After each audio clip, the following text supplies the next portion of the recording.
సాయంకాల సమయంలో నాయన యామంచర్ల ప్రాంతంలో ఈ కాలనీలో మీరు మమ్మల్ని సమకూర్చి ఇంతవరకు ప్రభా నీ సన్నిధి నీ కాపుదల భద్రత ఉంచి మీరు మమ్మల్ని నడిపించిన విధానానికి స్తోత్రాలు. మేము అడుగు పెట్టిన ప్రతి స్థలాన్ని మీరు ఆశీర్వదించండి. మేము అడుగు పెట్టినటువంటి ప్రతి గ్రామాన్ని ప్రతి ఇంటిని ప్రభా మీరు రక్షణలోకి నడిపించండి.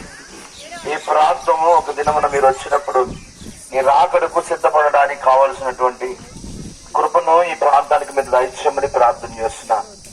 ఇంతవరకు ప్రభా నడిపించినటువంటి నీ సన్నిధి నీ కాపుదల భద్రతను బట్టి నేను స్తుతిస్తూ ప్రత్యేకించి ప్రభా నాయన ఈ యొక్క కుటుంబాన్ని యోహన్న కుటుంబాన్ని కూడా మీరు జ్ఞాపకం చేసుకోండి నాయన. పాప కోసం ప్రార్థన చేస్తున్నాను. ఆ బిడ్డను సంవత్సరం అనే దయగిడ్డ ధరింపజేసి సంవత్సరం అంతా కాపాడి ఒక నవనూతనమైన సంవత్సరంలో ప్రవేశించడానికి మీరు ఇచ్చిన కృపకి స్తోత్రాలు.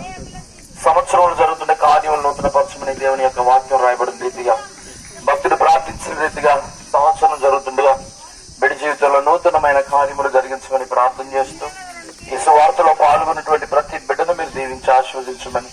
ఎంతమంది అయితే నాయన పాటలు పాడారో, చప్పట్లు కొట్టారో, కరపత్రికలో పంచారో, కాడి నడుగుతూ వచ్చారో, మౌనంగా ఉన్నారో వారందరిని బట్టి నీ చేతులకు అప్పగిస్తూ ఈ సాయంకాల దీవుల తనికి బలపరచుమని యేసుక్రీస్తునామమున ప్రార్థిస్తున్నాను తండ్రి, ఆమేన్.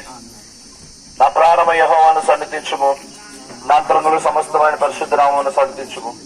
నా ప్రాణమ యెహోవాను సన్నిధించుము, ఆయన చేసిన ఉపకారములలో దేనిని మరొక. నా ప్రాణమ యెహోవాను సన్నిధించు. ఆశీర్వాదం తీసుకుందాం. ఇగరు